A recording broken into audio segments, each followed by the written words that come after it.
பரிசுத்த நாமத்துக்கு ஸ்தோத்திரம் உண்டாவதாக. प्रभु की पवित्र नाम को महिमा हो. ஆண்டவர் இந்த நாட்களிலே நமக்கு இப்படிப்பட்ட பந்தியை ஆயத்தப்படுத்தி நாளைய தினத்தில் அந்த ராபோஜன பந்தியை நம்ம ஆயத்தப்படுத்தி இருக்கிறோம். वैसे कल का प्रभु भोजन के लिए लगातार 2 दिन हम तैयारी सभा में हम तैयार हुआ है. 3 சுத்திகரிப்பு கூட்டம் முடிந்து 4வது சுத்திகரிப்பு கூட்டத்தில் வந்திருக்கிறோம். आमेन. 3 शुद्धता की सभा हो चुका, अभी इस समय ये 4थे सभा है. நேற்று தினத்தில் முதல் கூட்டத்திலே தலைங்கக்கூடிய தலைப்பிலே பேசினோம்.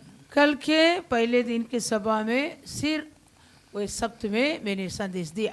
ஆண்டவருடைய நாமத்துக்கு மகிமை உண்டாகட்டும். प्रभु की नाम की महिमा हो. 1 கொரிந்தியர் 11ஆம் அதிகாரத்தில் தலை தலை தலைங்கிற வார்த்தை 14 தடவை இருக்கிறது. ஹெட்னு சொல்லி पहला कुरिन्थियों 11 अध्याय में ये सिर सिर ये सप्त 14 बार दिया है. முழு பைபிளும் எங்கே அதிகமாக சொல்லலை, அந்த அதிகாரத்தில் தான் ஹெட்ங்கிற வார்த்தை 14 தடவை சொல்லப்பட்டிருக்கு. और किसी शास्त्र के किसी अध्याय में उतना ज़्यादा नहीं है, लेकिन इसी अध्याय में 14 बार सिर का शब्द दिया. இயேசு சபைக்கு தலையாக இருக்கிறதை குறித்து நாம் தியானித்தோம். यीशु कलीसिया के शिरोमणि है करके उसके बारे में देख. 2வது சுத்திகரிப்பு கூட்டத்திலே அந்த தலையானவர்களே பரிபூர்ணம் ஆசீர்வாதங்கள் உண்டு என்று பார்த்தோம். और कल का दूसरे दिन का सभा में उस शिरोमणि मेसी पर पूरी परिपूर्णता वास करता करके देखा. ஆண்டவருடைய நாமத்துக்கு மகிமை உண்டாகட்டும். प्रभु की नाम की महिमा हो. இருக்கா?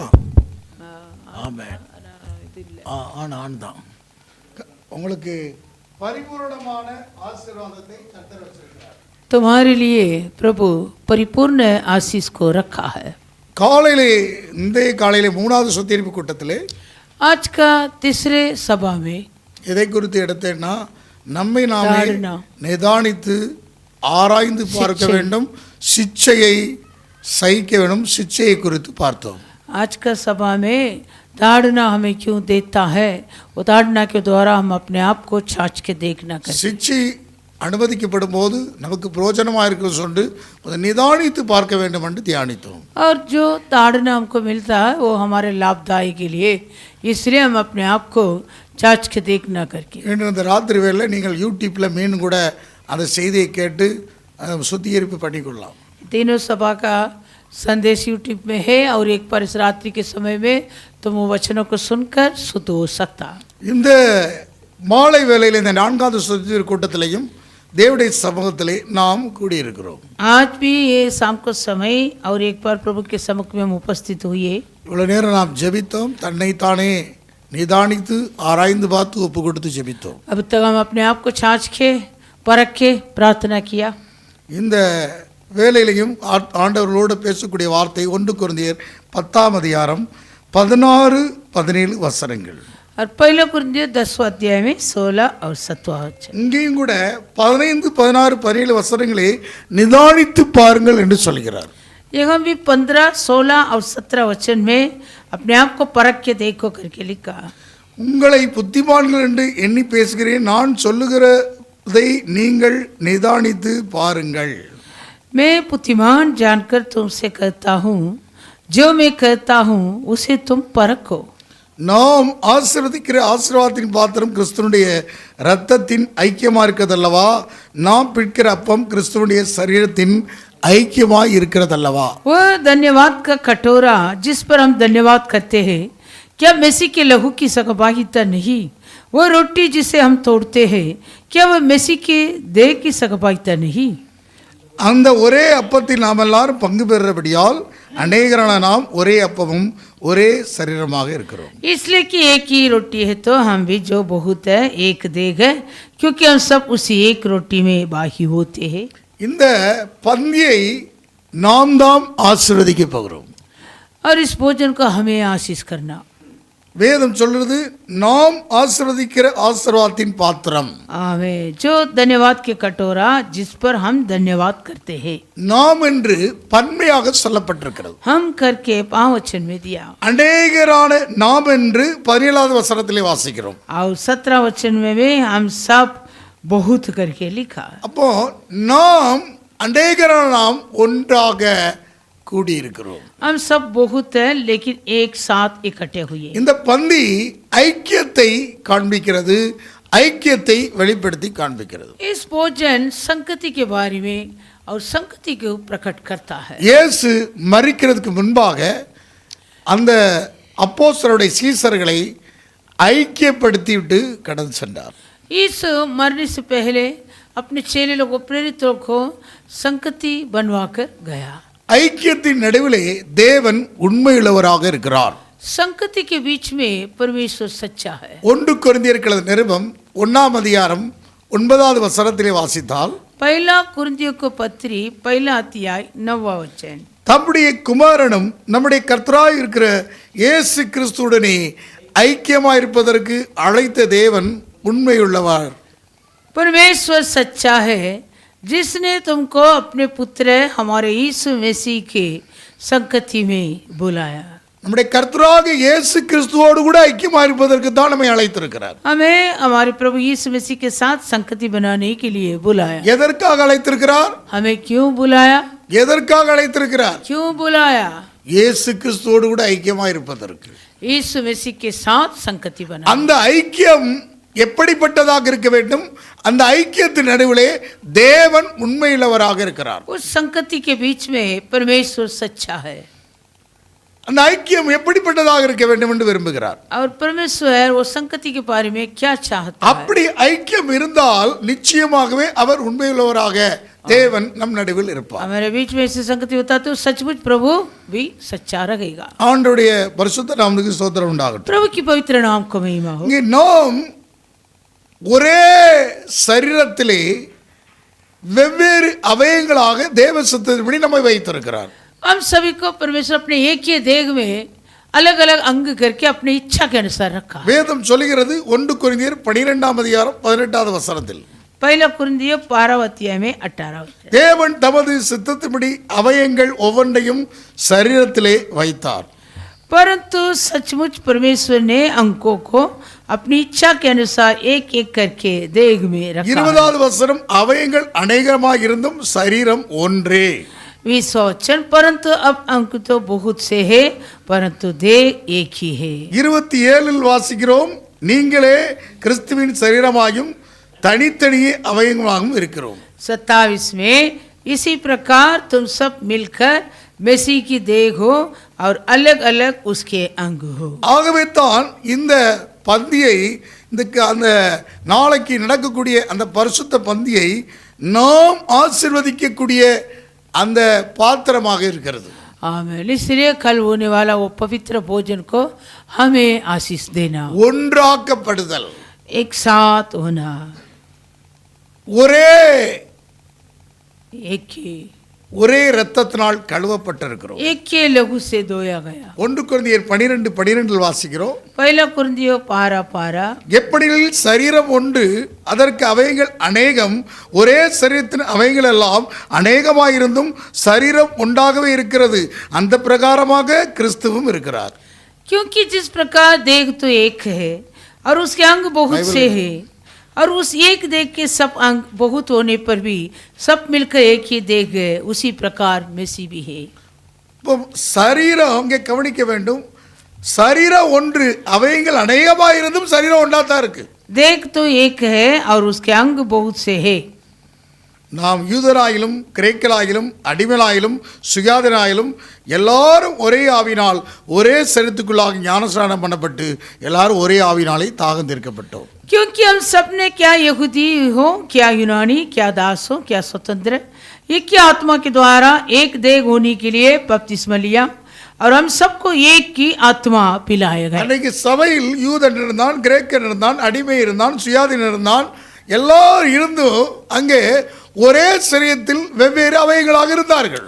उन दिन के मंडली में यहूदी था, यूनानी था, दास था, स्वतंत्र था, ये सब रहता था, लेकिन एक के देह में अलग अलग अंग था. பாசை வெவ்வேறாக இருக்கும். उन लोग के भाषा अलग अलग था. ஹல்லேலூயா. हालेलुया. நம் நடுவிலையும் பாசைகள் வெவ்வேறாக இருக்கிறது. अभी हमारे बीच में भी भाषा अलग अलग है. தெலுங்கு இருக்கிறது, तेलुगु है, தமிழ் இருக்கிறது, तमिल है, மலையாளம் இருக்கிறது, மலையாளம், மராட்டி இருக்கிறது, மராட்டி, ஹிந்தி இருக்கிறது. हिंदी है. அப்ப எல்லாம் வெவ்வேறு பாசையோடு கூட ஒரே ஐக்கியமாக இருக்கிறோம். हम सब अलग अलग भाषा से, लेकिन संगति एक है। வெவ்வேறு பாஷை. अलग अलग भाषा, எப்படி எத்தனை பாஷை? தெலுங்கு, तेलुगु, தமிழ், तमिल, மலையாளம், मलयालम, மராட்டி, मराठी, ஹிந்தி, हिंदी, தமிழ், तमिल। 6 பாஷை சேர்ந்து நம்ம ஐக்கியப்படுறோம். हम 6 भाषा एक साथ होकर संगति बनता। ஆண்டவருடைய நாமத்துக்கு மகிமை உண்டாகட்டும். प्रभु की नाम की நம்முடைய இந்த சின்ன சபையிலே 6 பாஷை உள்ளவர்கள், 6 விதமான கலாச்சாரத்துடையவர்கள் இந்த பந்தியிலே பங்கடைகிறோம். हमारा ये छोटे से कलीसिया के अंदर 6 प्रकार के भाषा बोलने वाले और कई परंपराओं के रीति निवास में रहने वाले। சபைங்கிறது ஒரு ஜாதி ஒரு இனம் மட்டும் கூடுகிற இடம் இல்ல. और जो कलीसिया बोलता है वो एक ही जाति के लिए, एक ही வெவ்வேறு धर्म के लिए। பாஷை, வெவ்வேறு இனம், வெவ்வேறு கலாச்சாரம், வெவ்வேறு விதமான ஜனங்கள் இருப்பார்கள். ஆனால் ஒரே இரத்தத்தினால் கழுவப்பட்டு ஒரே ஆவியினால் தாகந்தீர்க்கப்பட்ட அதுதான் சபை. कलीसिया मतलब अलग अलग भाषा, अलग अलग चाल चलन, अलग अलग रीति से उनका जन्म, लेकिन सभी एक के आत्मा से पिलाया गया, एक के लहू से 6 விதமான பாஷைகளை நாம் வீட்டிற்குள் பேசினாலும், हम अपने 6 प्रकार के भाषाओं को हम बात करता फिर भी ஒவ்வொரு பாஷைக்காரர்களும் நம்ம சபைக்குள்ள இருந்தாலும், एक एक भाषा बोलने वाले मंडली में है, फिर ஆனால் பந்தியில் நாம் ஒன்றாகிறோம். ये भोजन में हम सब एक साथ அந்த கிறிஸ்துவின் ஒரே சரீரத்தில் அவயங்களாக இருக்கிறோம். वो मसीह के एक ही देह में हम सब अंग। ஆகவே நம்மைக்குள் எந்த வேற்றுமை நிழலும் வேற்றுமைகள் இல்லை. इसलिए हमारे बीच में ना कुछ पक्षपात, எந்த விதமான முரண்பாடுகளும், டிஸ்கிரிமினேஷன், எந்த வேறுபாடும் இல்லை. ना कुछ भेद है, ना कुछ वाद विवाद है। ஆண்டவருடைய நாமத்துக்கு மகிமை प्रभु உண்டாகட்டும். के नाम की ஏனென்றால் நம்ம ஒரே இரத்தத்தினாலே கழுவப்பட்டு ஒரே ஆவினால் தாகந்தீர்க்கப்பட்டிருக்கிறோம். क्योंकि हम एक ही लहू से हमें धोया, एक ही आत्मा से पिलाया। உயர்ந்தவன் என்றும் தாழ்ந்தவன் என்றும் அல்ல, हमारे बीच में ऊंचा और नीचा नहीं, ஒரே கரையம் தான் செலுத்தியிருக்கிறார். हमें एक ही बात दाम चुकाया। அல்லேலூயா. हालेलुया। ஐஸ்வர்யவான் தரித்திரன் என்றும் இல்ல, और अमीर और कंगाल भी नहीं, ஞானவான் बुद्धिमान, புத்தி இல்லாதவன் अनपढ़, இப்படி அல்ல, ऐसे नहीं। கல்விமான் கல்வி கற்காதவன் என்று கிடையாது. हमें वो जो अच्छे से पढ़ाई किया और अनपढ़ ऐसे भी नहीं, அதாவது உயர்ந்தவன் தாழ்ந்தவன் கிடையாது, ऊंचा नीचा भी नहीं, ஜாதி வேற்றுமை கிடையாது. हमारे बीच में ना कुछ அவர் जाति ஜாதி வேற்றுமையோடு கூட தேவனுடைய சபையிலே அந்த பந்தியிலே பங்கெடுக்க கூடாது. और जाति का भेद के साथ प्रभु की मंडली में ये भोजन में बाही नहीं होना। அல்லேலூயா. हालेलुया। ஜாதி சங்கத்துல போய் மெம்பர்ஷிப் ஆக கூடாது. जाति समाज में जाके मेंबर नहीं होना, உன்னுடைய ஒரே இரத்தத்தால் நீ கழுவப்பட்டிருக்கிறாய். क्योंकि तू एक के लहू से धोया गया। ஜாதி சங்கத்துல போய் நீ ஓட்டு போடக்கூடாது. हम ऐसे समाज में जाके तो वोट भी नहीं देना। அப்படி இருந்தால் நீ சர்வசங்கமான சபையிடத்திலே சேர்க்கப்படவில்லை. ऐसे तो उसी समाज में जाके वोट देगा तो वो सर्व वो एक समाज है, स्वर्ग में वो समाज में तुम्हें சர்வசங்கமான कर சபை அதிலே அங்கத்தினராக உன்னை சேர்த்திருக்கிறார். देगा। प्रभु अपने सर्व समाज में तुझे अंग करके எங்க रखा। சேர்த்திருக்க? சர்வசங்கமான சபையிடத்திலே சேர்க்கப்பட்டிருக்கிறோம் என்று வேதம் சொல்லுகிறது. शास्त्र ऐसे कहता है इब्रानी के पत्री में, எபிரேயர்கள் நிறுவம் इब्रानी के पत्री 12ஆம் அதிகாரம் 12वां अध्याय வாசிக்கலாம். வாசிப்போம். 23வது வசனத்திலே வாசிக்கிறோம். 23वां वचन, பரலோகத்தில் பேரெழுதிருக்கிற முதற் பேரார்வழி சர்வசங்கமான சபையிடத்திற்கும் யாவருக்கும் நியாயாதிபதியாக தேவனிடத்திற்கும் பூரணாக்கப்பட்ட நீதிவானுடைய ஆவியிடத்திற்கும் புதிய உடன்படிக்கை மத்தியஸ்தராக இயேசு கிறிஸ்துவிடத்திலும் அவருடைய இரத்தம் பேசினதை பார்க்கலும் நன்மையானவர்களை பேசுகிற இரத்தமாகிய தெளிக்கப்படும் இரத்தத்திடத்திற்கும் வந்து சேர்ந்தீர்கள். उन बहिलौटा की साधारण सभा और कलीसिया जिनके नाम स्वर्ग में लिखे हुए हैं और सबके न्यायी परमेश्वर के पास और सिद्ध किए हुए धर्मियों की आत्मा हो और नए वाचा के मध्यस्थ यीशु और छिड़काव के उस लहू के पास आए हो। இங்கே கவனிங்க, அவர் உன்னை ஜாதியையும் உன் இனத்தையும் உன் கலரையும் பார்த்துருந்தா உனக்கு இயேசு கிறிஸ்துடைய ரத்தம் தகுதியா இருந்திருக்குமா? वो तेरे जात को और तेरा धर्म को और तेरे कलर को देखेगा तो यीशु का लहू तुझे मिलता था। அவர் புதிய உடன்படிக்கையின் மத்தியஸ்தர். वो नए वाचा के मध्यस्थ, அவர் யூதர்களுக்கு தான் தேவனாயிருந்தவர். இயேசு கிறிஸ்துவனுடைய கிருபாதர பலி நிமித்தமாக நீ அவரிடத்திலே சேர்க்கப்பட்டிருக்கிறாய். वो तो पहले यहूदी के लिए परमेश्वर था, फिर भी यीशु मसीह के वो अनुग्रह के वरदान, वो बलिदान के द्वारा ஆபேலின் இரத்தத்தை பேசுறதை பார்க்கல. ஆபேலின் இரத்தம் குக்கரிட்டு காயினுக்கு தண்டனை வந்தது. ஆனா இயேசு கிறிஸ்துவின் இரத்தம் உன் தண்டனையிலிருந்து மீட்டு கொண்டது. जो आबिल के लहू से कायन का दंड मिला, परंतु यीशु मसीह के लहू से तुझे दंड से छुड़ा. நம்முடைய அக்கிரமங்களை பாவங்களை அவர் பார்த்திருப்பார். நாம் தண்டனைக்குரியவர்கள். हमारे अपराध और पापों को प्रभु स्मरण करेगा तो हम दंड पाने वाले. நீதியின் தண்டனையாக இயேசு எல்லா தண்டனையும் சுமந்து ஏற்றுக்கொண்டார். धार्मिकता के दंड के रूप में यीशु सब कुछ अपने ऊपर उठा लिया. உனக்காக அவர் சுமந்து தீர்த்த தேவ ஆட்டுக்குட்டியாக இருக்கிறார். तेरे सारे पाप और अधर्म को उठाए हुआ परमेश्वर की मेमना. ஒரு பெரிய ஒரு பலி கிருபாதார பலியாக ரத்தம் சிந்தப்பட்டிருக்கிறது. एक बड़े अनुग्रह के बलिदान. அவை அந்த ஒரே ரத்தத்தினால் கழுவப்பட்ட சபையினிடத்தில் சேர்க்கப்பட்டால் நீ நிச்சயமாக இந்த ஜாதியோடு கூட சங்கத்தில் போய் நீ ஓட்டு போட மாட்ட, ஜாதி சங்கத்துக்கு பணம் கட்ட மாட்ட, மெம்பர்ஷிப் ஆக மாட்ட. वैसे जो एक के लघु से धोए हुए कलिसिया में तो बाही होता, तो सचमुच ऐसे समाज में होने वाले जगह पर जाके तो वोट नहीं देगा, पैसे भी नहीं देगा. நீங்கள் அப்படி முறைமைப்படி அந்த பந்தியில் இன்னைக்கு தேவனுடைய ஜனங்கள் பங்கெடுத்து கொண்டால் நிச்சயமாக உன் பெயர் ஜீவ புத்தகத்திலே கிறுக்கி விடப்படும். वैसे इस विधि और नियम के अनुसार हालेलुया तो बाही होगा, तो सचमुच जो जीवन के पुस्तक में लिखा है तेरा नाम ना मिटाएगा. காட்டுதேகாக ஹல்லேலூயா. இப்போ உலகத்தில் இன்னைக்கு பல அதாவது இந்த பிரமாணத்தை சரியாக கற்பிக்காதபடி சாதாரணமாக ஆஸ் யூஷுவலாக இந்த பந்தியை கொடுத்து முடித்து விடுகிறார்கள். सारे ऐसे कलिसियाओं में आजकल ஒரு பழக்க தோஷமாக வழக்க முறைமைப்படியே கொடுத்து கொண்டிருக்கிறார்கள். आमीन. ये नियम और विधि के अनुसार नहीं करता है, ऐसे जो आता है सभी को वो भोजन दे देता है. ஆனால் பரலோகம் உனக்கு மெம்பர்ஷிப்பை வெட்டுகிறது. लेकिन स्वर्ग में जो नाम है वो नाम को काट डालेगा. வேதம் அப்படி சொல்லவில்லை. शास्त्र वैसे नहीं कहा. உனக்கு புதிய உடன்படிக்கையின் மத்தியஸ்தர் तेरे लिए नए वाचा का मध्यस्थ. யூதன் என்றும் கிரேக்கன் என்றும் அடிமை என்றும் சுயாதீனம் என்று பார்க்கவில்லை. ना यहूदी या यूनानी, ना दास, ना स्वतंत्र. நீ பச்சபாதம் மாறாத தேவனை தொழுது கொண்டிருக்கிறாய். मैं तो जो दंडवत करता है वो परमेश्वर के पास ना कुछ पक्ष. குற்றமற்ற மாசற்ற விலையேறப்பட்ட ஆட்டுக்குட்டியான ரத்தத்தினால் தான் மீட்கப்பட்டாய். मैं निष्कलंक, निर्मल और पापियों से अलग और बहुमूल्य मेमना के लहू से பொன்னினாலேயோ तुम्हारा छुटकारा. வெளியினாலேயோ மீட்கப்படவில்லை. सोना और चांदी से तुम्हारा ये छुटकारा नहीं. இந்த உலகத்தின் ஐஸ்வரியத்தை கொண்டு மீட்பல்ல. इस संसार के धन दौलत से भी छुटकारा இந்த नहीं. உலகத்தின் ஜாதி இனத்தை கொண்டு மீட்பல்ல.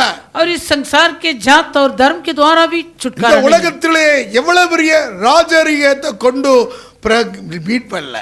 इस संसार के कितने बड़े राजरीय अनुभव से भी ये छुटकारा नहीं मिलता. மீட்பு उद्धार அவருடைய கிருபையின் ஐஸ்வர்யமான விலையேறப்பட்ட ரத்தத்தினால் மீட்கப்பட்டிருக்கிறாய். उनके अनुग्रह के वरदान वो बहुमूल्य लहू से असीम धन. அப்படிப்பட்ட ஒரு மீட்பு. ऐसे एक छुटकारा. எபேசியர் 1:7 வாசிக்கிறோம், கிருபையின் ஐஸ்வர்யமான விலையேறப்பட்ட ரத்தத்தினால் மீட்கப்பட்டீர்கள். इफिसियों 1:7 में लिखा है उस असीम धन से हमारा छुटकारा. உனக்கு இந்த உலகத்துல எவ்வளவு பெரிய ஐஸ்வர்யவான் இருந்தாலும் அவர்களுக்கு மீட்பல்ல. உங்களை பச்சபாதம் வராதபடி அந்த இயேசு கிறிஸ்துவின் ரத்தம் சகல பாவங்களை சுத்திகரித்து மீட்டிருக்கிறது. आमीन. तुम्हारे बीच में कुछ पक्षपात बिना उस यीशु मसीह के लहू तुम्हारे सारे पापों से तुम्हें शुद्ध किया. ஆகவே நாம் கிறிஸ்துவுக்குள் ஒன்றாக இருக்கிறோம். इसलिए अब हम सब मसीह पर एक है. கிறிஸ்துவுக்குள் நாம் யார்? मसीह पर हम अभी कौन है? ஒன்றாக இருக்கிறோம். एक है. நமக்கு எந்த பச்சபாதமும் வேற்றுமையும் இல்லை. हमारे बीच में ना कुछ पक्षपात ना कुछ भेद. இப்படி சுத்திகரிப்பு செய்த பந்தியிலே பங்கெடுத்தால் इस प्रकार हमारा शुद्धता होकर बाही होगा तो தெய்வத்தினுடைய பரிபூர்ணம் எல்லாம் சரீரப்பிரமாண அவருக்குள் வாசமா இருக்கிறது. அந்த தெய்வீகம் உங்களை ஆசீர்வதிக்கும், தெய்வீகம் உன்னை குணப்படுத்தும். जो सारी परिपूर्णता उस पर वास करता, वो ईश्वरत्व चंगा तुम्हें चंगा दे. அப்போதுதான் டிவைன் தெய்வீக தன்மை உங்களுக்குள்ளே வரும். तो तुम्हारे अंदर भी वो ईश्वरत्व गुण आता, தெய்வீக சுகம், ईश्वरत्व चंगा, தெய்வீக வல்லமை, ईश्वरत्व सामर्थ, தெய்வீக சுபாவம், ईश्वरत्व स्वाम, தெய்வீக அனுபவங்கள் எல்லாம் நீங்கள் பெற்றுக்கொள்வோம். सारे ईश्वरत्व अनुभव को तुम पाओगे. அப்ப divine nature, divine healing, divine power உங்களுக்கு எல்லாம் உங்களுக்கு டிவைன்லி கொடுக்கப்படுகிறது. सब कुछ तुम्हारा ईश्वरत्व अनुभव में मिलेगा. ஆண்டவருடைய நாமத்துக்கு மகிமை உண்டாகட்டும். प्रभु के नाम की महिमा. அப்ப அந்த தெய்வீகமான அனுபவத்தை விட்டுட்டு மாம்சத்துக்கு நீங்கள் உட்படக்கூடாது. तुम ईश्वरत्व अनुभव को छोड़ के अपने शरीर की क्रिया में बाही नहीं होना, மாம்சப்படி பிழைத்தால் சாவீர்கள். क्योंकि तुम शरीर के अनुसार दिन काटेगा, நீங்கள் तुम मरोगे. மாம்சத்துடைய பிழைக்கிறதற்கு கடனாளிகள் அல்ல என்று तुम சொல்லிட்டார். शरीर के अनुसार दिन काटने के लिए तुम शरीर के कर्जदार நீ नहीं. மாம்சத்துடைய பிழைக்கிறதற்கு நீ கடனாளி அல்ல. तो शरीर के अनुसार दिन काटने के लिए तो शरीर के कर्जदार नहीं. ரோமர் 8, 12, 13 வசனங்களிலே வாசிக்கிறோம். रोमियो 8 में 12 और 13 वचन. 14 சொல்றான், எவர்கள் தேவனுடைய ஆவியால் நடத்தப்படுறார்களோ அவர்கள் தேவனுடைய புத்திரர்கள். इसलिए कि जितने लोग परमेश्वर के आत्मा के चलाए चलते हैं वही परमेश्वर के पुत्र हैं. 12, 13, 14 வசனங்களிலே வாசிக்கிறோம். 12, 13 और 14 वचन में நீ पढ़ते हैं. தேவனுடைய புத்திரராக இருக்க வேண்டும். தெய்வீகத்தினுடைய அத்தனையும் உனக்கு சொந்தம். तो परमेश्वर का पुत्र बनेगा तो ईश्वरत्व सारी परिपूर्णता तुम्हें அதை मिलेगा. அனுபவிக்க வேண்டும். ओ परिपूर्णता तुम्हारे இதை अंदर है. அனுமதிக்காதபடி உலகத்தின் சாபத்தை அனுபவித்துக் கொண்டிருக்கிறான் மனிதன். ये परिपूर्णता का नहीं मानो इस संसार के श्राप का अनुभव. மாம்சத்துடைய பிழைத்து அவனுடைய சாவு சாபத்திலே போய் முடிகிறது. वो शरीर के अनुसार दिन काटता, इस कारण उनका श्राप आ जाता है. ஆண்டவருடைய நாமத்துக்கு மகிமை உண்டாவதாக. प्रभु के नाम की महिमा हो. ஆகவே இங்கே கவனிப்போம். நாம் மீண்டும் இந்த சத்தியத்துக்களை கடந்து வருவோம். हम अभी वापस वचन के ओर 1 கொரிந்தியர் 10 அதிகாரம் 16, 17 வசனங்களை வாசிக்கிறோம். पहला कुरिन्थियों 10 अध्याय में 16 और 17 वचन. இங்கே நாம் ஒரு ஷேரிங் லைஃப் குறித்து சொல்லப்பட்டு பகிர்வை குறித்து சொல்லப்பட்டிருக்கு. பகிர்வு. यहाँ एक शेयरिंग के बारे में लिखा है. அதாவது பட்வார்னா बंटवारना. பட்வார்னா ஹalleluya. बंटवारना அதாவது பகிர்வு. ஷேரிங்னா ஹிந்தில பட்வாரா ஹalleluya. அதாவது பகிர்ந்த கூடிய ஒரு அனுபவம். बंटवारा के अनुभव. Sharing life. உங்க கர்த்தருடைய சபை ஒருவருக்கொருவர் பகிர்ந்து கொள்ளக்கூடிய அனுபவம் உடையவர்களாக இருக்க வேண்டும். प्रभु का कलीसिया ऐसे एक दूसरे से बंटवारा होना. அதைத்தான் நாங்கள் 1 கொரிந்தியர் 12 அதிகாரத்திலே வாசிக்கிறோம். पहला कुरिन्थियों 12 अध्याय. கண்ணாக இருக்கலாம், நீ கண்ணாக இருக்கலாம். यदि तो आँख होगा, நீ காதாக இருக்கலாம், कान भी நீ होगा, வாயாக இருக்கலாம், नहीं तो मुंह होगा, நீ மூக்காக இருக்கலாம், तो नाक होगा, நீ கையாக இருக்கலாம், तो हाथ होगा, நீ காலாக இருக்கலாம். पैर होगा. வெவ்வேறு வேலையை செய்தாலும் ஒரே சரீரத்தில் தான் இருக்கிறாய். हम सब अलग अलग काम करता, लेकिन हम सब एक ही शरीर में. கண்ணில் தூசி விழுந்தால் கை போய் அதை எடுக்குது. अभी हमारे आँख में धूल लगेगा तो डाले हमारे हाथ से वो निकालता है. கால் அடிபட்டால் கண்ணு பார்க்குது. और हमारे पैर में कुछ लग जाता तो आंखों से हम देखते ஓகே, हैं. கவனிங்க. எவ்வளவு ஒரு பகிர்வின் அனுபவம் சரீரத்திலே ஒரே சரீரத்திலே அவைகளாக வைக்கப்பட்டிருக்கிறது. वैसे बंटवारे के अनुभव के लिए ये के देह में गई अंग को रखा. பகிர்ந்து கொள்ளக்கூடிய அனுபவம் தான் தேவனுடைய சபை. ऐसे बंटवारा के अनुभव ही परमेश्वर का कलीसिया. ஒருவர் பாரத்தை ஒருவர் சுமக்கக்கூடிய அனுபவம். एक के बोझ को दूसरे उठाने वाले अनुभव. ஒருவருடைய சுமையை ஒருவர் சுமக்கும் அனுபவம். एक का बोझ दूसरे उठाना. ஒருவருக்கு ஒருவர் மன்னிக்கும் அனுபவம். एक दूसरे को क्षमा करने वाला अनुभव. ஒருவரை ஒருவர் தூக்கக்கூடிய அனுபவம். एक दूसरे को उठाने वाले अनुभव. இப்படிப்பட்ட ஒரு அனுபவம் தான் ஷேரிங் லைஃப். அதாவது தேவனுடைய சபை தாங்க வேண்டும் ஒருவருக்கொருவர். आमीन. परमेश्वर का कलीसिया इस प्रकार एक बंटवारे अनुभव में एक दूसरे को उठाना, प्रेम दिखाना. ரோமர்கள் நிருபம் 12 அதிகாரம் रोमियो के पत्री 12 अध्याय 5வது வசனத்தை வாசிக்கலாம். 5 वचन. ரோமர்கள் நிருபம் 12:5. रोमियो 12:5. அநேகராகிய நாம் கிறிஸ்துவுக்குள் ஒரே சரமாய் இருக்க ஒருவருக்கொருவர் அவயங்களாக இருக்கிறோம். वैसे ही हम जो बहुत है मसीह में एक देह होकर आपस में एक दूसरे के अंग है. ஒருவருக்கொருவர் एक दूसरे को அவயங்களாக இருக்கிறோம். अंग है. அப்போ தனி கிடையாது. हम अभी अलग अलग नहीं. சபை என்பது அநேகரான நாம். कलीसिया मतलब हम सब बहुत है. நாம் சில வேளையில நமக்கு சாதகமான வசனங்களை எடுத்துக்கொள்கிறோம், தனக்கு சாதகமாக சில காரியங்களை எடுத்துக்கொள்கிறோம். हम ऐसे क्या करता, हमारे लिए जो अच्छा है वही वचन को हम अपने के लिए ले लेता. சபையில குழந்தைகள் முதலாய் முதியோர் வரைக்கும் இருக்காங்க. लेकिन कलीसिया में बालक से लेकर सयाना तक है. இப்போ கவனிங்க. அல்லேலூயா. हालेलुया. வெளியில இருந்து வரும்போது பட்டனை திறந்து போட்டு வருவார்கள், ஆனா ஏசியை வச்சுட்டா பட்டனை பூட்டிடுவாங்க. जो बाहर से आएंगे पूरे पट्टन खोल के आएंगे और एसी लगेगा तो पट्टन बंद कर डालेंगे. அல்லேலூயா. हालेलुया. ஒரு ஆளு கூட்டுங்கும், ஒரு ஆளுக்கு ஏசியை குறையும். एक जन बोलेगा एसी को कम करो, एक जन बोलेगा एसी को बढ़ा दो. அதாவது நாம் ஒருவருக்கு மாத்திரமல்ல எல்லாரையும் பார்த்து நிதானித்து சபை போதனை இருக்கிறது. अगर कलीसिया मतलब शिक्षा जो है एक जन के लिए नहीं, सभी के बारे में पहचान के सभी के लिए देने वाला उपदेश. ஆண்டவருடைய நாமத்துக்கு மகிமை உண்டாகட்டும். प्रभु की नाम की महिमा हो. வேதம் சொல்றது 1 கொரிந்தியர் 10:24 வசனம். पहला कुरिन्थियों 10:24 वचन. எடுத்து 1 கொரிந்தியர் 10:24. ஒவ்வொருவனும் தன் சுய புரோஜனத்தை தேடாமல் பிறனுடைய புரோஜனத்தை தேட கடவன். कोई अपने ही भलाई को नहीं वरन दूसरे को भलाई को ढूंढो. அல்லேலூயா. ஒருத்தன் மாம்சம் புசிப்பான், एक जन मांस खाएगा, ஒருத்தன் மாம்சம் புசிக்க மாட்டான். एक जन नहीं खाएगा. அல்லேலூயா. हालेलुया. அப்ப இங்க கவனிக்கணும், ஒவ்வொன்றும் ஒவ்வொரு விதமாக இருக்கும். एक एक जन एक एक प्रकार का. நம்ம சுயபரிசனத்துக்காக சில இடத்துல சபைகள் இதுக்கெல்லாம் சண்டை நடக்குது. ஏய் நீ மட்டன் போடு, ஏய் சிக்கன் போடு, ஏய் உனக்கு என்னது போடு, வெஜிடேரியன் போடு, இப்படிலாம் சண்டை நடக்கு. ऐसे कलीसिया में झगड़ा भी होता है चिकन मटन वेजिटेबल के लिए. இப்படிலாம் சண்டை நடந்துட்டு இருக்குங்க. ऐसे झगड़ा होता है. சுய பிரயோஜனத்திற்காக பேசக்கூடிய இது அவர்கள் குழந்தைகளாக இருக்கிறார் என்று வேதம் சொல்லுது. जो कि अपने भलाई के लिए बातें करता है वो लोग बालक है.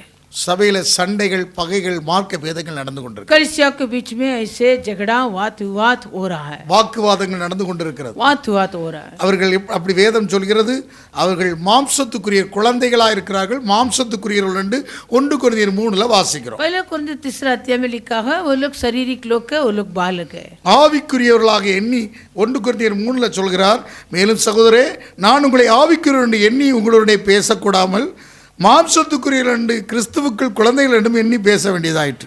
आमीन. पहला कुरिन्थियों 3 अध्याय पहला वचन. हे भाइयों मैं तुमसे इस रीति से बातें न कर सका जैसे आत्मिक लोगों से, परंतु जैसे शारीरिक लोगों से, और उनमें जो मसीह में बालक है. நீங்கள் பலனில்லாதவர்களானதால் உங்களுக்கு போஜனம் கொடாமல் பாலை குடிக்க கொடுத்தேன்.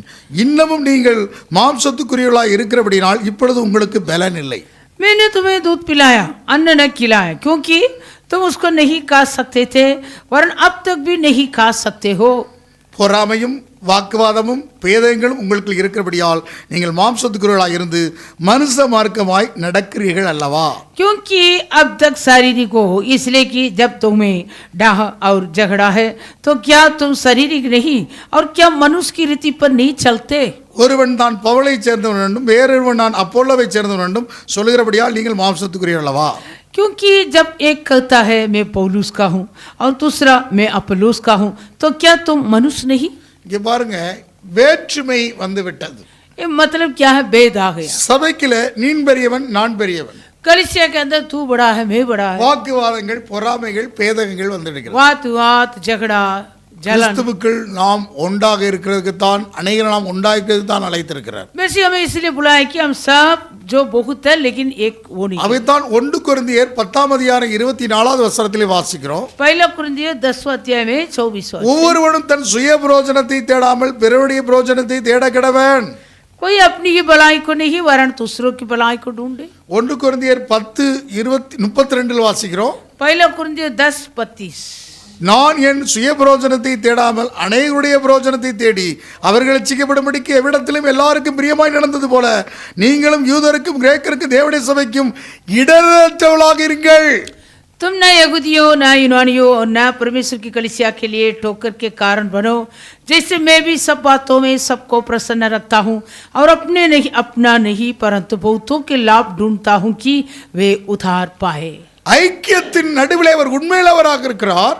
आमेन। परमेश्वर संगति के बीच में सच्चा है, நாங்கள் இடரல் இல்லாமல் இருக்கணும். लेकिन हम ठोकर भी न रखना। சபையில தேவனுடைய சபையில இடரல், परमेश्वर की कलीसिया में ठोकर, பேதகம், மாம்ச மார்க்கமாக பேசிக்கொண்டு हम मनुष्य की रीति से बातें करता, ஏதோ எங்கேயோ பேசக்கூடிய மாம்ச மார்க்கத்தை கொண்டு சபையின் உபதேசம் மாற்றக்கூடாது. जो बाहर बात करने वाले वो मनुष्य की रीति पर कलीसिया पर आके बात नहीं करना। நீ சுய பிரயோஜனத்தை தேடாமல் அநேகருடைய பிரயோஜனத்தை தேடுவதுதான் ஐக்கியம். क्योंकि अपनी भलाई के लिए नहीं, दूसरे को भलाई के ढूंढना वही संगति। வெவ்வேறு நம்ம சாதாரணம் கிடையாது. हम सब अलग अलग स्थापन नहीं, வெவ்வேறாக இருந்தாலும் கூட हम अलग अलग அநேகருடைய பிரயோஜனத்தை தேடுவதுதான் ஐக்கியம். बहुत लोगों के भलाई को ढूंढना होगी அப்ப संगति। இங்கே நம்முடைய அனுபவம் விட்டு கொடுக்கிற அனுபவம், ஷேரிங் வேண்டும். इसलिए यहाँ हमारा ऐसे अनुभव बंटवारा का अनुभव होना। ஹல்லேலூயா. हालेलुया। பகிர்ந்து கொள்ளக்கூடிய ஒரு அனுபவம் தேவை. बंटवारा के अनुभव। டேவிட்டுக்கு கொண்ட கடலை வச்சா பிடிக்காது. डेविड के छेना बनेगा तो छेना पकेगा तो डेविड नहीं पसंद। நம்ம யாரு ஜெனிசனுக்கு என்ன பிடிக்காது? उपमा। உப்புமா பிடிக்காது. जेनिसन के लिए उपमा पसंद नहीं। ஹல்லேலூயா. हालेलुया। அப்ப அம்மா எதை பண்ணுவா? தீதி என்னத்தை பண்ணுவா? दीदी क्या बनाई? ஹல்லேலூயா. हालेलुया। ஆளுக்கு ஒரு கோணத்தில் இருக்கிறார்கள். सभी एक एक एक एक एंगल में। ஐசக் ஒரு கோணம், आइसक एक एंगल में, இங்கே டேவிட் ஒரு கோணம், डेविड दूसरे कोने पर, ஜெனிசன் ஒரு கோணம். जेनिसन एक இந்த एंगल। முக்கோணத்துல ये एंगल में இவர்கள் ரெண்டு பேரும் அக்கோணமாக மாறிவிடுவார்கள், ये பிளாட் ஆயிடுவார்கள். दोनों ऐसे एकदम फ्लैट हो जाए। ஹல்லேலூயா. हालेलुया। முக்கோணத்துல ரெண்டு பேரும் கையை வச்சுட்டு அப்படியே தான் இருக்கணும். ऐसे दिनों लगेगा तो ये दोनों ऐसे முக்கோணம் இப்படி ஆளுக்கு ஒரு கோணத்தில் இருந்தால் ऐसे तुम सब अलग अलग अनुभव में रहेगा तो வீட்டில் மாமி ஒரு கோணத்தில் இருப்பாங்க, மருமக ஒரு கோணத்தில் இருப்பாங்க, घर पे सास एक तरफ का, बहू दूसरे तरफ का, இன்னொன்று மாமனார் ஒரு கோணத்தில் இருப்பாங்க. ससुर और एक तरफ का, ஒவ்வொரு விதமான கோணங்கள். ये हर एक अलग अलग तरफ का। சமோசாவை தான் நம்ம வாங்கி சாப்பிட்றோம், வீட்லையுமா முக்கோணம்? समोसा के जैसे हमारे घर के अनुभव भी ஒருவேளை இந்த முக்கோணத்தை பார்த்தா சமோசா போட்டிருப்பானோ தெரியல. शायद ऐसे अनुभव को देख के समोसा बनाया क्या, समोसा का शेप आया क्या। இங்கே கவனிங்க, சரி அப்படியாவது ஒரு கோணங்கள் சேரட்டும், கோடல்கள் சேரட்டும் சொல்லி வந்துச்சா எனக்கு தெரியல. वैसे शायद टेढ़ी सब सीधा हो करके वो ट्रायंगल में समोसा बनाया क्या। சுய பிரயோஜனத்தை தேடாமல் அநேகருடைய பிரயோஜனத்தை தேடக்கூடிய ஒரு அனுபவம் தான் ஐக்கியம். अपनी भलाई को नहीं दूसरे को भलाई को ढूंढना। இங்கே விட்டு கொடுக்கக்கூடிய ஒரு ஷேரிங் அனுபவம், பகிர்வான அனுபவம் தேவைப்படுகிறது. यहाँ ऐसे कलीसिया में एक बंटवारे के अनुभव जरूरत है। ஹல்லேலூயா. हालेलुया। விட்டு கொடுக்கிறோமா? डेविड ऐसे तो शेयरिंग करता क्या? ஜெனிசன் விட்டு கொடுக்கிறோமா? जेनिसन ऐसे तो रहता क्या? ஐசக் விட்டு கொடுக்கிறோமா? आइसक तो ऐसा है क्या? இயேசு இந்த பூமியிலே எல்லாவற்றையும் விட்டு இறங்கி வந்தார். आमीन। यीशु इस धरती में अपने सब कुछ छोड़ के उतर के आया। அவருக்கு சமமாக இருந்த கொள்ளையாடின பொருளாக இல்லாமல் தம்மைத்தான் வெறுமையாக்கி அடிமையின் ரூபமெடுத்து மனுஷ சாயலானார். यीशु पिता के तुल्य होना अपने वश में नहीं रखा, वो शून्य बनकर मानव के रूप में होकर आया। யூதயா ஒரு கோணத்துல இருந்தான். यूदया யூதயா. यूदया एक, यहूदा சமாரியா ஒரு கோணத்துல இருந்தான்.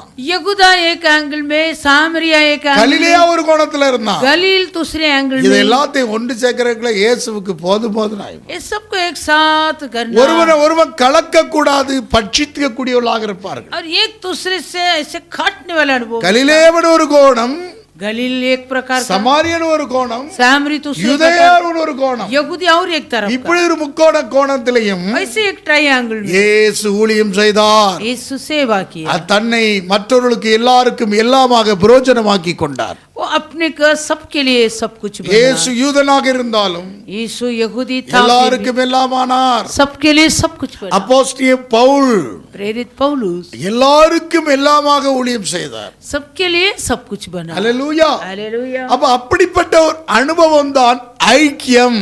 वैसे ही अनुभव संगति। வேற்றுமையில் ஒற்றுமை. आमेन।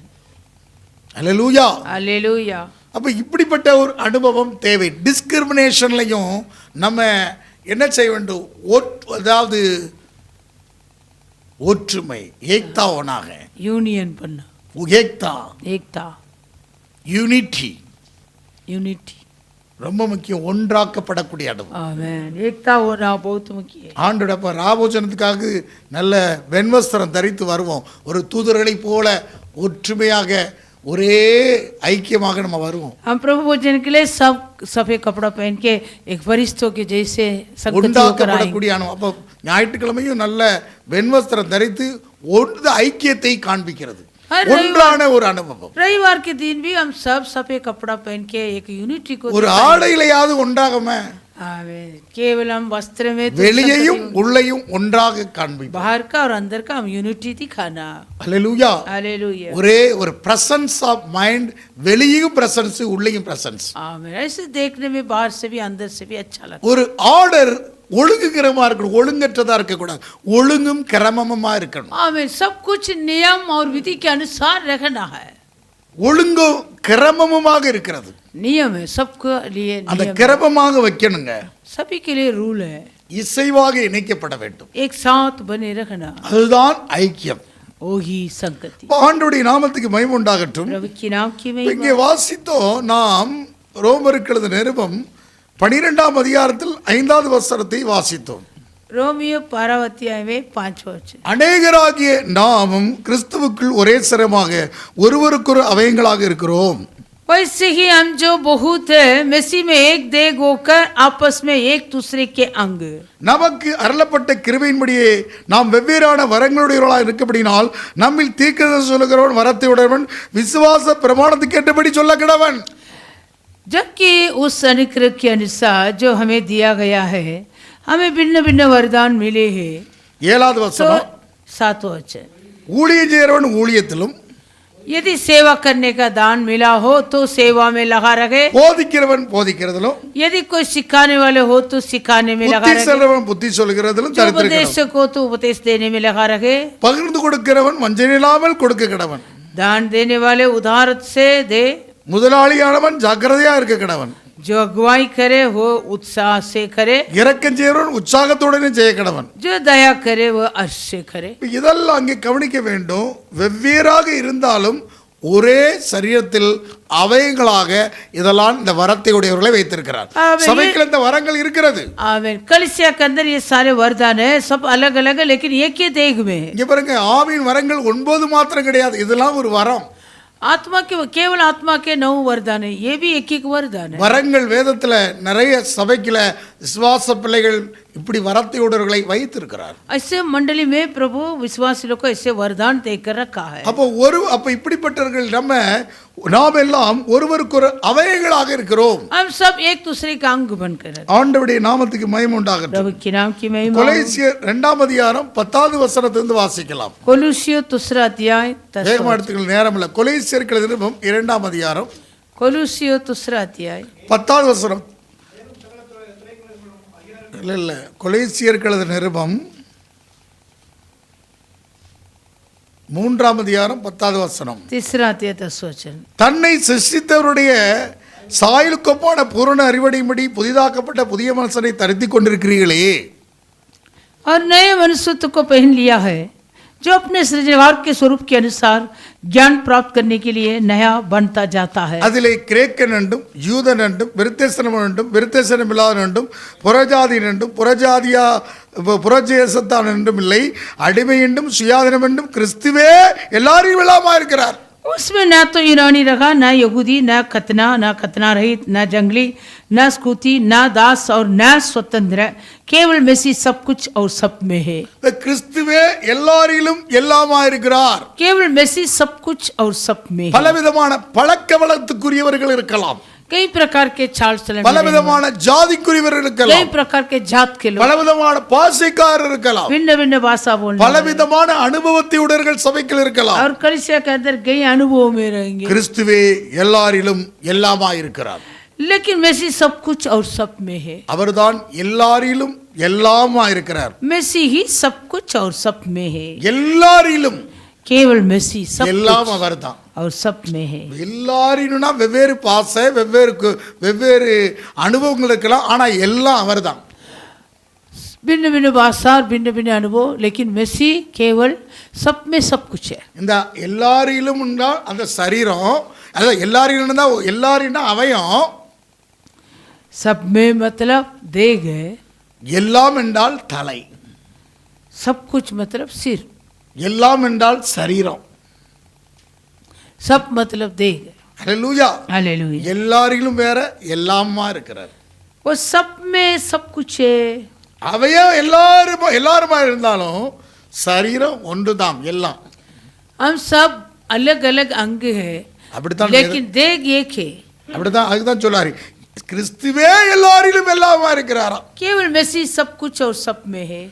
ஆகையால் நீங்கள் தேவனால் தெரிந்து கொள்ளப்பட்ட பரிசுத்தரும் பிரியமுமாய் உருக்கமான இரக்கத்தையும் தயவையும் மனத்தாழ்மையும் சாந்தத்தையும் நீடிய பொறுமையும் தரித்துக்கொண்டு, इसलिए परमेश्वर के चुने हुए के समान जो पवित्र और प्रिय है, बड़ी करुणा और भलाई और दीनता और नम्रता और सहनशीलता धारण करो। அதை தரித்து கொள்ளணுமா, தாரன் கரோ, தரித்து கொண்டு हमें वो पहले- ஒருவரை தாங்கி ஒருவர் தாங்கி ஒருவர் பேரில் ஒருவருக்கு குறைபாடு உண்டானால் கிறிஸ்து உங்களுக்கு மன்னித்தது போல ஒருவருக்கொருவர் மன்னியுங்கள். और यदि किसी को किसी पर दोष देने का कोई कारण हो तो एक दूसरे की सह लो और एक दूसरे के अपराध क्षमा करो, ये பாருங்க. जैसे प्रभु ने तुम्हारे अपराध क्षमा किया। உங்களை போலயே இருக்கணும் நீங்க எண்ணாதீங்க.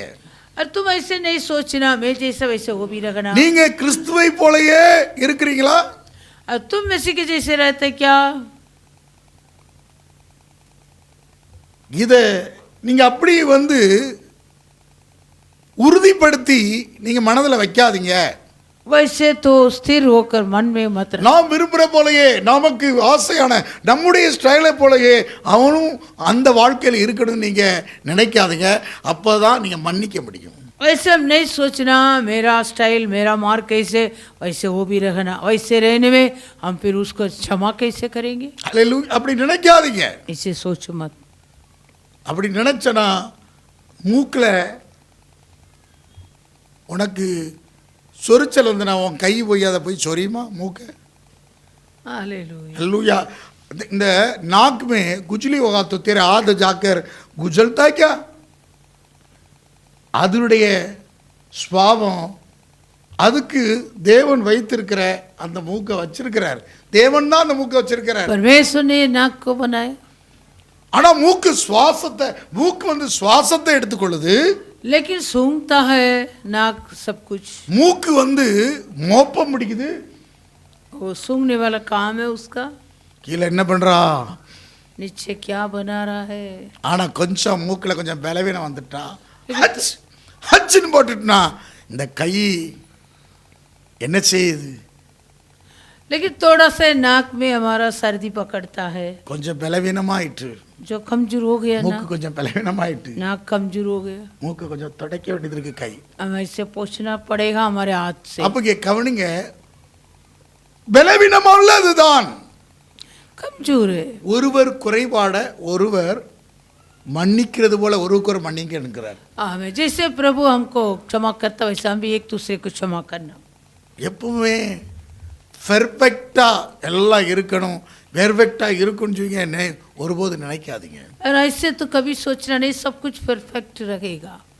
ஒவ்வொருத்தரும் ஒவ்வொரு விதமாக இருக்கும். அந்த குறைபாடுகளை ஆண்டவர் மாற்றுவார். एक एक अंग एक एक तरफ में रहेगा, जो कमजोर है प्रभु बदलेगा। அவருடைய குறைபாடு என்னன்னா நம்ம அவங்கள மன்னித்து ஒருவருக்கொரு ஏற்றுக்கொள்ளணும். यदि ऐसे उनका कुछ कमजोर होता तो हम उनको क्षमा करना, एक दूसरे को उठाना। அவனுக்காக கரையன் செலுத்தி அவன் சுவாபத்தை மாற்றுவதற்காக இயேசு கல்வாரியிலே ரத்தம் சிந்தியிருக்கிறார். उनके लिए दाम चुकाकर उनको स्वभाव को बदलने के लिए यीशु कलवारी क्रूस पर उनके அவருடைய लिए लहू சித்தத்தின் बहाए। அவருடைய சித்தத்தின்படிதான் அந்த சரீரத்தில் அந்த அவயத்தை வைத்திருக்கிறார் அவர். आमीन। परमेश्वर ने अपनी इच्छा के अनुसार शरीर में वो अंग को रखा है, அதனால நீ அதை மன்னித்து தான் ஏற்றுக்கொள்ளணும். इसलिए तो उनका स्मरण करना है।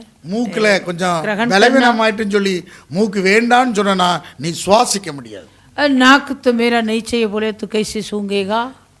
ஒருபோதும் செய்ய முடியாது. कभी नहीं कर सकता। நீ தூங்கி முழிச்சு எந்திரிச்சனா கண்ணுல அசடு இருக்கத்தான் செய்யும். अब तो नींद से उठता है तेरे आंख में कुछ तो ஆனா மத்த நீ கண்ணை விழிச்சு பார்த்துக்கிட்டு நீ குற்றம் சொல்லிக் கொண்டு இருக்கிறாய். लेकिन तू ऐसे दूसरे को और दोष लगाता। கண்ணை விழித்து பார்த்துக்கொண்டு एकदम जागृति होकर करके பார்த்துக்கிட்டு நீ குற்றம் சுமக்கிற குறைபாட. लेकिन तो दूसरे के ऊपर दोष लगाती है। ஆனா தூங்கி முழிச்சா नींद से उठेगा तू, கண்ணுல அவ்வளவு அசடு இருக்குது. हमारे आंख में उतना लट्टा है, உன்னை மன்னித்து கை தொடக்குது. तुझको ऐसे क्षमा करके तेरे हाथ उनको நீ पोंछता। தூங்கி முழிச்சு உன் கை போகாம இருக்குமா கண்ணுல?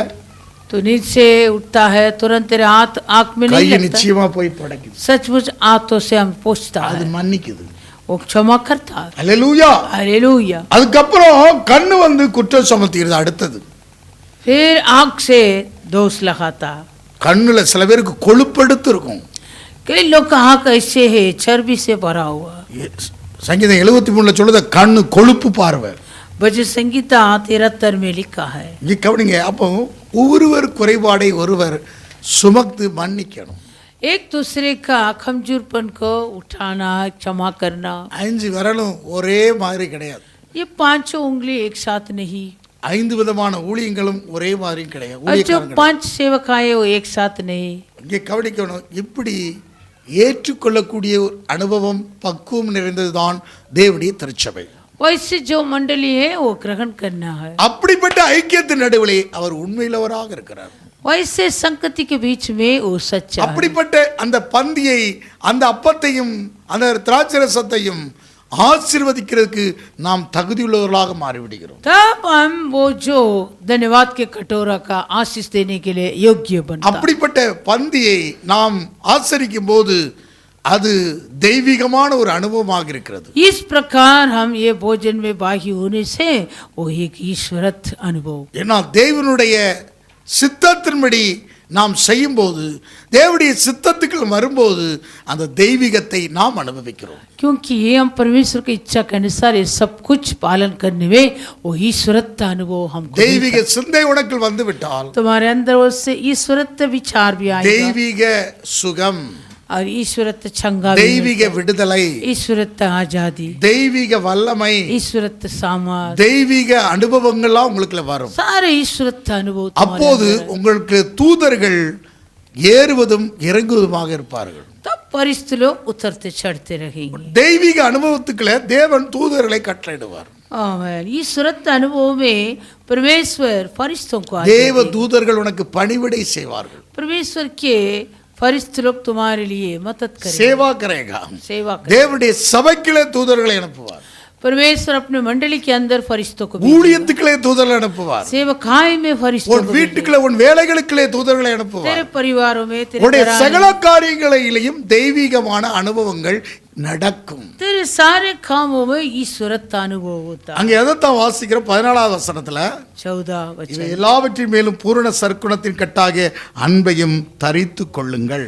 इन सब के ऊपर प्रेम को जो सितदा के गड्डीबंद को बांध ले। அப்ப இப்படிப்பட்ட ஒரு ஐக்கியத்தின் நடுவில் தேவன் உண்மையிலவராக இருக்கிறார். इस ऐसे हमारा संगति होगा तो प्रभु भी हमारे बीच में सच्चा है। எபேசியர் 4ஆம் அதிகாரம் 4வது வசனத்தில் வாசிக்கிறோம். इफिसियों 4:4। உங்களுக்கு உண்டான அழைப்பினாலே நீங்கள் ஒரே நம்பிக்கைக்கு அழைக்கப்பட்டது போல ஒரே சரீரம் ஒரே ஆவியும் உண்டு.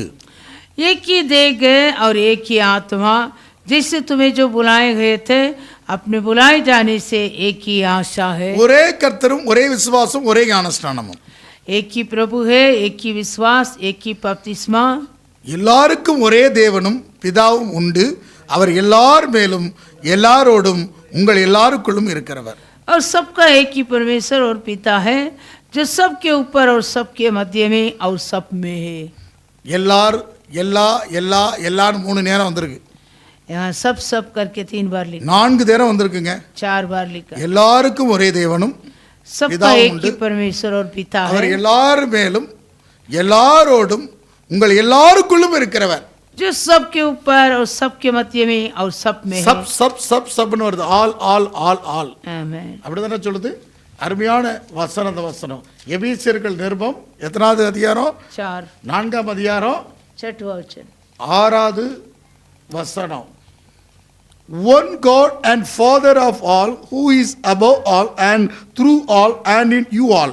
4 தடவை ஆல் ஆல்ங்கிற ஒரே வசனத்தில் 4 தடவை ஆல்ங்கிறது இந்த வசனத்தில் தான் வந்திருக்கிறது. एक के वचन में 4 बार सब सब सब करके लिखा। நீங்க 1 கொரிந்தியர் 15ஆம் அதிகாரத்தில் வீட்டில் போய் வாசிக்க, அதுலயும் ஆல்ங்கிறது வார்த்தை அதிகமாக சொல்லப்பட்டிருக்கும்.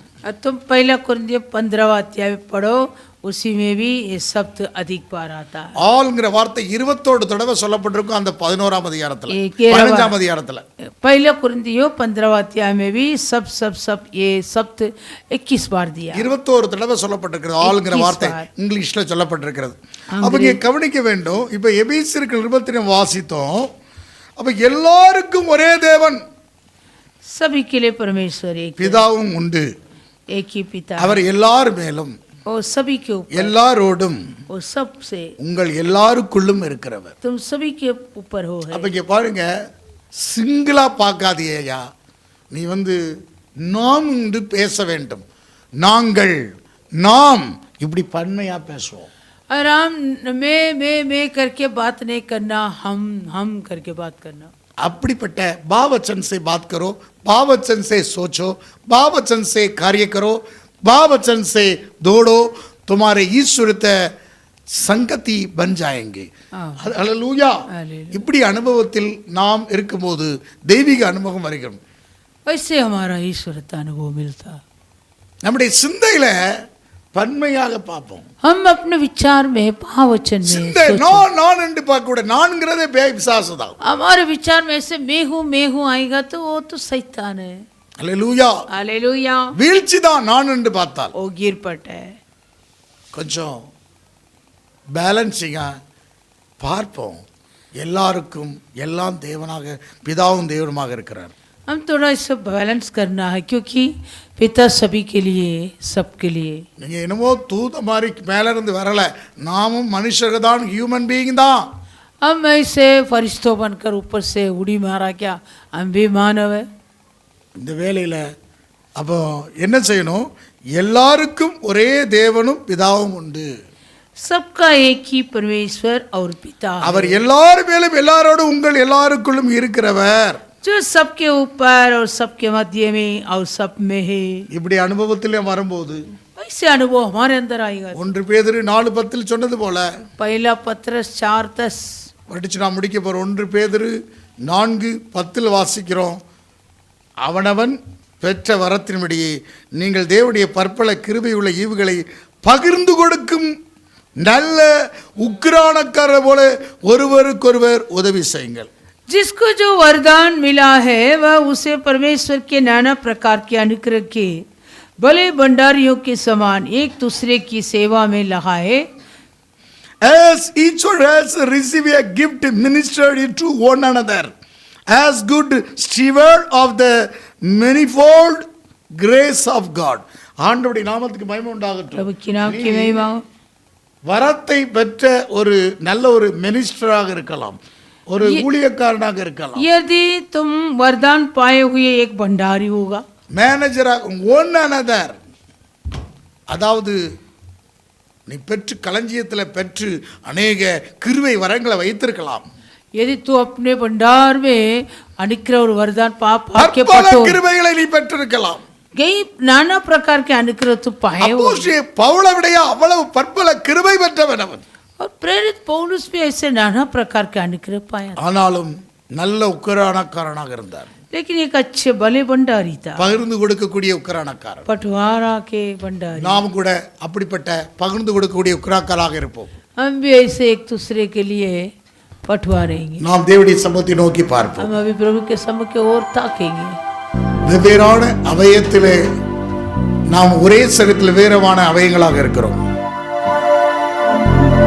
எல்லா வாயை திறந்து தேவனுடைய சமத்தை நோக்கி பார்ப்போம். Thank you, Lord.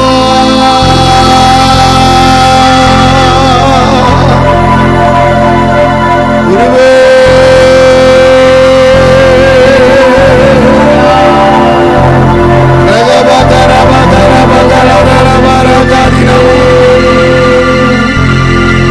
Yes, Jesus.